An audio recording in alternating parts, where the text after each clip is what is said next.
부처님의 공덕을 생각하셔라. 그래서 부처님의 공덕. 이거를 한문으로 쓰면 뭐라고 된다? 염불이에요. 염불. 생각염자, 부처불자. 부처님을 생각하는 거야. 요새 염불은 뭐예요? 뭐 관세음보살 이걸 부르거나 지장보살님을 부르거나 서가모니 부처님 계속 이걸 염불이라고 하잖아요. 그러면 부처님 당시에는 부처님이 살아계셨단 말이죠. 살아계실 때는 염불을 어떻게 했어요? 부처님이 살아계실 때는 부처님을 찬탄하는 게 염불이었어요.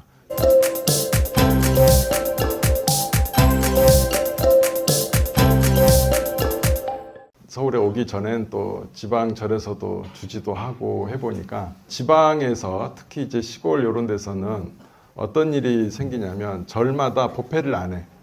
그 법회 안 하면 뭐 하냐? 아무것도 안 해. 그건 아니에요. 불공은 올려. 불공은 이렇게 부처님 전에 공양도 올리고 기도도 하는데 법회를 안 해요. 그것은 참으로 잘못됐다. 내가 물어봐서 법회를 왜 하냐 안 하냐 그러니까 이미 그 보살님들이 수십 년 다녀서 본인의 법문을 너무 오래 들었대 이렇게. 근데 이 법문이라는 것은 사실 여러분들이 잘 아셔야 될 게 여기 앉아 계신 분만 듣는 게 아니에요. 오늘의 이 법회에는 하늘의 신들도 내려와 있습니다. 그래서 보이지 않는 신들을 위해서도 법문을 해줘야 되는 것입니다. 부처님이 경전에 볼 때 재미있는 게 하나가 있어요. 뭐냐면 대략 한 15% 정도는 하늘의 선신들에게 법문을 했던 장면이 나와. 놀랍지 않아요? 법문 자체가 우리 인간들 대상으로 하는 게 아니고 신들을 대상으로 했던 장면이 대략 한 15% 이상이 나온다는 거예요. 그러면 신들에 대한 법문을 여러분들한테 안 해주면 그 법문은 다 사라지게 되는 거지. 그러니까 신들도 부처님 법문을 들으러 내려온다. 그래서 부처님의 법문이 설해지는 장소에 더 많은 신들이 모이겠죠. 예전에 굉장히 신신 깊은 이제 불자님이 계셨는데 이분이 이제 돌아가실 때가 이렇게 되고 병들 들고 그랬어. 근데 이제 자식들이 너무나 간절하게 이분을 좀 오래 살게 하고 싶은 거예요. 그래서 오래 살게 싶어 해서 뭐를 이제 준비를 했냐면 스님들을 되게 많이 초대했어요. 스님들을. 두루두루 많이 초대해가지고 와서 이렇게 스님들이 독경을 했단 말이지. 부처님이 경전을 독경을 하니까 이 저승사자가 왔어요. 이 저승사자가 와가지고 데려가려고 그러는데 자기 앞에 자기보다 높은 신들이 쫙 서 있네. 그래가지고 이제 거기를 앞으로 못 나가는 거지. 근데 신들이 점점 많이 모여. 자기보다 높은 신이. 그래서 나중에는 얼마까지 멀어졌냐? 6요자나까지 멀어졌다고 그래. 요자나라는 것은 1요자나가 하루 길이거든요. 사람이 하루 걸어서 가는 길. 그러니까 총 6날이나 걸어가야 그 내가 데리고 가고 싶은 사람, 저승세계로 끌고 가고 싶은 사람의 위치까지 도달을 할 수 있는 거지. 그래가지고 결국은 못 데리고 가고 포기를 해서 그분의 수명은 늘어났다. 그렇습니다. 그래서 이런 법회가 있는 장소에 참으로 많은 좋은 신들이 모이고 또 여러분들은 오늘 제가 어떤 경을 읽게 했어요? 과거 칠불 보호경, 부처님 포함, 석가모니 부처님 포함해서 총 7분이거든요. 이 부처님을 지금 부처님뿐만 아니라 전에 부처님, 우리가 기억도 못하는 그런 부처님들께도 귀하고 공양을 올리면 그 찬탄의 공덕을 신들이 다 합니다. 왜? 그 신들은 수명이 너무나 오래 살기 때문에 그분들을 기억해요. 우리는 수명이 짧잖아요. 우리 인간 세상에서 이 신들을 높게 보는 이유는 영원히 사는 거라고 착각하기 때문에 그래. 하지만 신들도 수명이 있다. 다만 우리 인간이 헤아리기 어려울 정도로 너무나 오래 살기 때문에 죽지 않는 것처럼 착각해 보일 뿐이지만 그렇다는 것입니다. 심지어는 하늘의 신조차 부처님께 와갖고 자기 명이 될 때가 다 됐어요. 내려와가지고 마음이 심란해. 심란해서 탁 왔는데 또 자존심이 있어가지고 자기가 불안해서 왔다 이 소리를 안 해요. 그냥 가만히 앉았어. 근데 부처님은 훤히 다 알고 계시지. 왜 왔는지. 그래서 그 신에게 딱 맞는 법문을 해줍니다. 재석전 신에게. 그래서 그 법문 듣고 갑자기 환희심이 나는 거야. 이렇게 훌륭한 가르침이 있다니 해서 환희심을 마음속에서 일으키자마자 그 공덕으로 수명이 갑자기 확 늘어나게 돼서 이렇게 다시 원래대로 신의 생활을 오래 할 수 있게 됐다. 그래서 그 뒤에 너무나 감사하고 고맙잖아요. 감사하고 고마워서 뭘 했냐면 이 재석천 왕이 부처님은 이제 고행을 오래 하셨잖아요.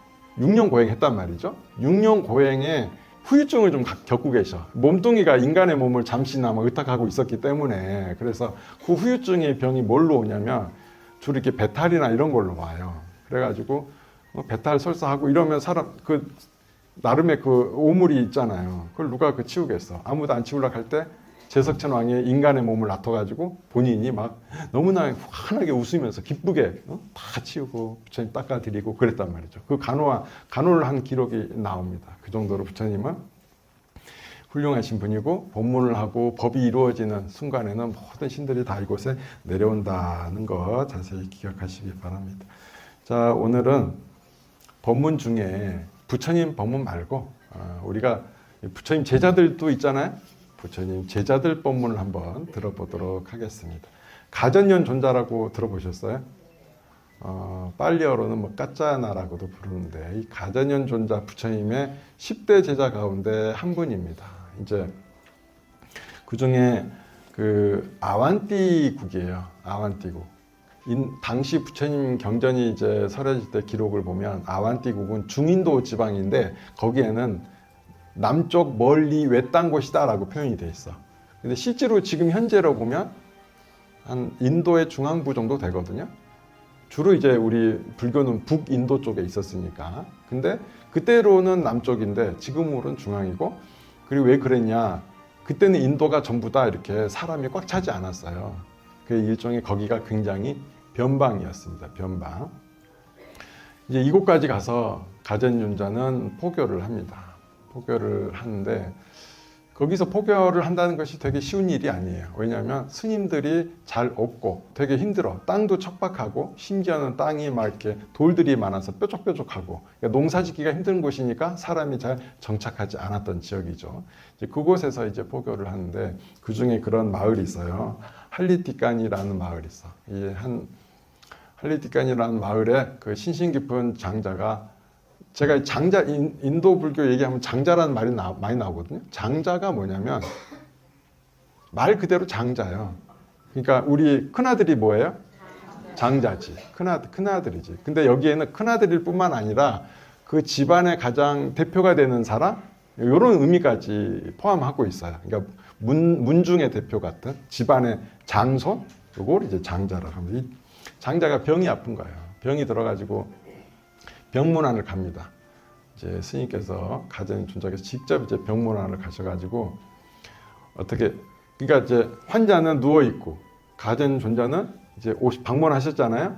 그럼 우리는 이제 스님들이 오셨으면 자리를 양보해야 되잖아요. 그러니까 이분이 벌떡 일어나려고 그래. 그러니까 그렇지 마시라. 제가 비어 있는 자리에 앉겠습니다 하고 환자를 이렇게 좀 생각하는 마음이 있죠. 그렇게 해서 병은 어째 견딜만 하냐 이렇게 물어보니까 너무나 고통스럽고 하루하루 힘든 생활을 보내고 있고 아파서 참을 수가 없습니다 라고 합니다. 그러자 그때는 사실 진통제도 잘 없을 시절이잖아요. 그래서 고통을 정말 온 몸으로 이겨내야 되는 시기이기 때문에 굉장히 힘든 시기죠. 그래서 이 가전 존자가 뭐라고 하느냐 6가지 생각을 놓치지 말아야 된다 그래요. 마음속에 그러니까 몸이 아플 때 이 6가지 생각을 절대 놓치지 말아야 된다고 그래서 첫 번째 부처님의 공덕을 생각하셔라 그래서 부처님의 공덕 이거를 한문으로 쓰면 뭐라고 된다? 염불이에요. 염불 생각염자 부처불자 부처님을 생각하는 거야. 부처님의 그냥 부처님이 아니고 부처님은 이제 옛날의 염불의 원형 전에 한번 얘기를 했었는데 요새 염불은 뭐예요? 뭐 관세음보살 이걸 더 부르거나 지장보살님을 부르거나 서가모니 부처님 계속 이걸 염불이라고 하잖아요. 그러면 부처님 당시에는 부처님이 살아계셨단 말이죠. 살아계실 때는 염불을 어떻게 했어요? 부처님이 살아계실 때는 부처님을 찬탄하는 게 염불이었어요. 그래서 열의 10호 열의 응공, 정변지, 명행조, 선서, 세간의 무상사, 조장부, 천인사, 불세조원 요거를 염불이라 그랬어요. 그럼 요거를 이제 이게 잘 오신 분, 모든 공양을 받을 만한 자격이 충분하신 분, 이런 이제 그런 풀이하면 이런 좋은 뜻들이 됩니다. 항상 부처님을 생각하셔라. 염불을 늘 해라.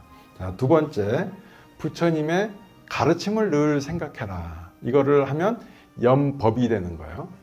염불도 해야 되고 염법도 해야 돼. 부처님의 가르침을 떠올려야 돼. 내가 어떤 경계에 부딪혔을 때, 내가 뭐 살다가 힘든 일이 있다, 어려운 일이 있다, 또는 유혹이 있다, 그럴 때 먼저 부처님의 가르침을 생각을 해보고 거기에 맞춰서 내 행동을 만들어 가야 되는 거예요. 이것이 염법이 되겠습니다. 세 번째, 염승. 스님들도 또 스님들에 대해서 좋은 생각을 해야 돼. 스님들. 그러니까 스님들은 늘 화합하고 청정하며 계율을 잘 지키고 있고 누구에게나 바른 길을 잘 이끌어 주시는 분들이시다 하는 이런 좋은 마음을 내야 됩니다. 그 다음에는 염계를 또 해야 돼. 이번에는 계율을 생각하는 마음인 거죠. 계율. 아, 나 이거 지켜야 되지. 늘 마음속에 두세요. 제가 요번에 입춘날, 입제하면서 남을 비난하거나 살생하거나 그런 거 하지 말라고 그러는데 어떻게 잘 지키셨어요? 아, 그러면 지켜야 돼. 왜냐하면 공덕이라는 것은 이 계를 지키고 부처님 전에 공양을 올리는 데서부터 공덕이 생기는 거예요. 공덕을 진 데는 게으르거나 멈춰야 될 필요가 전혀 없습니다. 항상 언제나 해야 됩니다. 자, 그 다음에 보시의 공덕을 생각해라. 염시라 해서 염시. 보시를 하면은 큰 공덕이 있다. 내가 하는 보시가 나중에는 그냥 내가 10,000원을 내도 이 10,000원으로 끝난 게 아니라 1,000,000원, 1억의 돈으로 나한테 돌아올 것이다 라는 마음을 일으켜야 돼. 그런 좋은 마음으로 보시를 하게 되면은 여러분한테는 진짜 큰 복이 돌아오게 되어 있습니다. 그리고 또 보시라는 것은 차별하는 마음이 없어야 돼요. 그래서 똑같이 내가 이렇게 부처님 전에 공양을 올렸듯이 또 어려운 이웃을 돌보면 하나 또 내줄 수 있는 마음으로 이렇게 하셔야 됩니다. 스님들이 탁발을 하게, 지금은 이제 한국은 탁발을 잘 안 하니까 그런데 이제 탁발하는 나라들 가보면은 먼저 앞쪽에 보시를 하는 이제 불자들이 쭉 있어요. 그래서 스님들이 가서 음식을 받은 다음에 그 스님들의 보시가 다 끝나는 지점에 누가 있냐면 되게 또 어려운 이들이 또 잠깐 있어. 그 스님들이 거기다가 또 나눠주고 가요. 그러니까 보시를 받는 거. 스님들이 역할이 여러분들이 올리는 보시를 잘 배분하는 것도 있다. 그래서 여러분들이 이렇게 공양을 이렇게 올렸잖아요. 지금 뭐 와 있어? 빵 있고, 홍삼 있고, 쌀, 떡 많이 올라왔습니다. 이런 공양물을 개인이 또 갖고 올 때가 있잖아. 개인이 갖고 와서 올렸잖아요. 그러면 그 다음에 손대면 안 돼요. 가끔씩 보면 그거를 다시 들고 가셔. 들고 가서 이제 그래 이제 그나마 조금 양호한 거는 들고 내려와가지고 스님들 드리라고 이렇게 하는 것은 그럴 수는 있어요. 원래 스님께 올리는 거니까. 근데 본인이 올렸다가 절하고 도로 갖고 가. 도로 갖고 가가지고 이게 보신가 저 양반은 뭐 하는 건가. 응? 그런 거는 없다. 보시는 이렇게 주는 것이지 줬다가 도로 갖고 가는 건 뭐예요? 모르겠습니다. 저는 그게 뭔지 모르겠어. 그거 왜 그렇게 하시는지 모르겠는데 그런 건 없다. 근데 실제로 그런 경우가 있어서 내가 얘기를 해주는 겁니다. 몇 분을 봤어요. 그 다음에 염천에 대해서도 이렇게 또 생각을 해야 됩니다. 염천이라 하는 것은 내가 좋은 일을 하면 좋은 과보를 받을 것이다. 내가 다음에는 나보다 지금보다 더 나은 세상으로 갈 것이다. 다음 생에 내가 스님이 되겠다. 이런 마음들이 염천이 되겠습니다. 그런 6가지 마음을 쭉 지닌다면 우리는 공덕이 자라나고 주는 일은 결코 없을 것이다 했습니다. 이 6가지 육념이라 그래요. 육념 아시겠죠? 6가지 마음을 늘 하시기 바랍니다. 이게 이제 오늘의 본문은 그것도 되죠. 이게 염불을 해야 하는 이유가 되기도 하는 거죠. 내가 괴롭고 어렵고 힘들 때, 그러니까 이 가전년 존자가 병문안 갔던 분은 어떤 상태였어요? 되게 몸이 힘들고 아플 때였잖아요. 아플 때 이렇게 오히려 더 간절하게 부처님을 생각해야 된다는 것입니다. 육념, 올 한 해 6가지 마음 꼭 마음속에 지니시기 바랍니다. 아시겠죠? 감사합니다.